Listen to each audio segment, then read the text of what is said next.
ஊழியக்காரர்களை நடத்துகிறது. நான் அவர்களுக்கு பராமரிக்கிறேன், அவர்களுக்கு காணிக்க அனுப்புகிறேன், எத்தனை ஊழியர்களை தாங்குகிறேன். இந்த மாதிரி நிறைய தீர்க்கதரிசிகள் இருக்கிறாங்க. ஆகாப் ஸ்டைல் சொல்கிறேன். ஒரு ஊழியக்காரன் இல்லையா, கேலண்டர் வீட்டு சுற்றி கேலண்டர் இருக்கும். அத்தனை ஊழியத்துக்கு ஒரு கைங்கரியம் போய்கொண்டிருக்கிறது. ஒருத்தனை ஆபத்துக்கு வரப்போகிறது இல்லை. அவனை இன்னும் சந்திக்கிறதே பெரிய கூடாத காரியமாக இருக்கும். இது நெசம். இந்த அப்பாயின்மெண்ட்டு எல்லாம் வாங்கிட்டு போய் அப்பாயின்மெண்ட்டு போய் டிஸப்பாயின்ட் தான் ஆகிட்டு வருமா. எனக்கு கொஞ்சத்தில் கிடைக்காது, அவ்வளோ பிஸியாக இருப்பார் அவர்.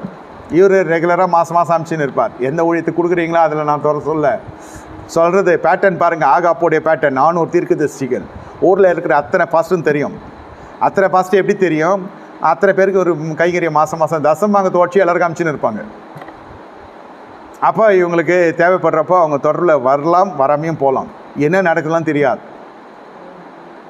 கடைசியில் என்ன நடக்கிறது என்று கேட்டால் இவங்களுடைய வாழ்க்கை தாறுமாறமாக போய் சரியான நடத்துதல், மெய்ப்பன் இல்லை, மெய்ப்பன் இல்லாத ஆடுகளாக காணப்படுகிறது. இந்த மாதிரி வீடுகளெல்லாம் போய் நீங்கள் சம்மந்தம் பண்ணிங்கன்னா உங்கள் கண்கள் எப்படி இருக்கணும்?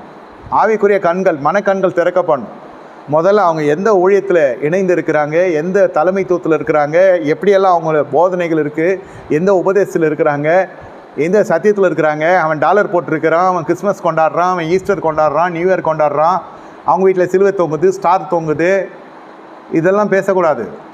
முதல்ல எந்த ஐக்கியத்தில் இருக்கிறாங்க, என்ன உபதேசத்தில் இருக்கிறாங்க, என்ன சத்தியத்தில் கீழ்ப்படிந்து இருக்கிறாங்க, அவங்க கனிகள் என்ன, இதெல்லாம் முதல்ல பார்த்துட்டு இருக்கப்போ அந்த கனிகளை வச்சு சொல்லிடலாம் அவங்க வருமானம் என்ன இருக்கும்னு, அதை வச்சே சொல்லிடலாம் அவங்க ஆசீர்வாதம் என்ன இருக்கும்னு. தேவனுடைய வழியிலே பார்த்தாலே தெரியும்.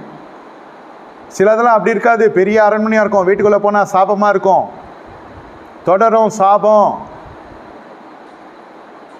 தொடரும், வெளில தெரியாது, பெரிய பிரம்மாண்டமாக இருக்கும், பேர் கீர்த்தி புகழ்ச்சியமாக இருக்கும்.